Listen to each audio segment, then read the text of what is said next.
1995 നിന്നും time travel ചെയ്ത് 2023 എത്തിയ ശാസ്ത്രജ്ഞൻ.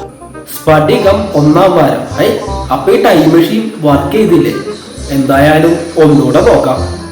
5 വർഷം കൊണ്ട് റിപ്പയർ ചെയ്ത് 2024 എത്തിയപ്പോൾ ദേവദൂതൻ രണ്ടാം വാരം.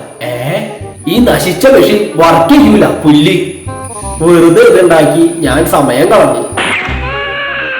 ഒരു പെണ്ണ് കാണൽ ചടങ്ങ്. സ്ത്രീധനൊന്നും ചോദിക്കാത്ത നല്ല ജോലിയുള്ളൊരു പയ്യനെ കൊണ്ട് ഞാൻ എന്റെ മോളെ കെട്ടിക്കും. ആട്ടെ, മോൾക്കെന്താ ജോലി? അറ്റ്ലീസ്റ്റ് കുട്ടി എന്തുവരെ പഠിച്ചു? അതൊന്നും ചോദിക്കാൻ പാടില്ല. പുരുഷന്മാർ സക്സസ് ആവുന്നത് കണ്ടാൽ എനിക്ക് എല്ലാവരോടുമായിട്ട് ഒരു കാര്യം പറയാനുണ്ട്. ഇയാൾ എന്നെ പണ്ട് പീഡിപ്പിച്ചിട്ടുണ്ട്. പിന്നെ തെളിവൊന്നും ചോദിക്കരുത്, കേസ് കൊടുക്കാനും പറയരുത്. എനിക്കിങ്ങനെ വന്ന് കൊണ പറയാനേ പറ്റുള്ളൂ. എന്നെ എങ്ങനെയെങ്കിലും ഒന്ന് വൈറലാക്കി തരണം, ഞാനും ജീവിച്ചു പൊക്കോട്ടെ. അയാള് മുടിഞ്ഞ് പണ്ടാറടങ്ങിയാലും കുഴപ്പമില്ല, ഞാൻ മാത്രം രക്ഷപ്പെട്ടാ മതി. അപ്പൊ എന്നെ വൈറലാക്കൂല്ലേ അല്ലേ? സഹോദരങ്ങൾ തമ്മിലുള്ള വഴക്കുകൾ സോഷ്യൽ സ്കിൽസ് കൂട്ടും എന്ന് പഠനം. കേംബ്രിഡ്ജ് യൂണിവേഴ്സിറ്റിയാണ് ഈ പഠന റിപ്പോർട്ട് പുറത്തുവിട്ടത്.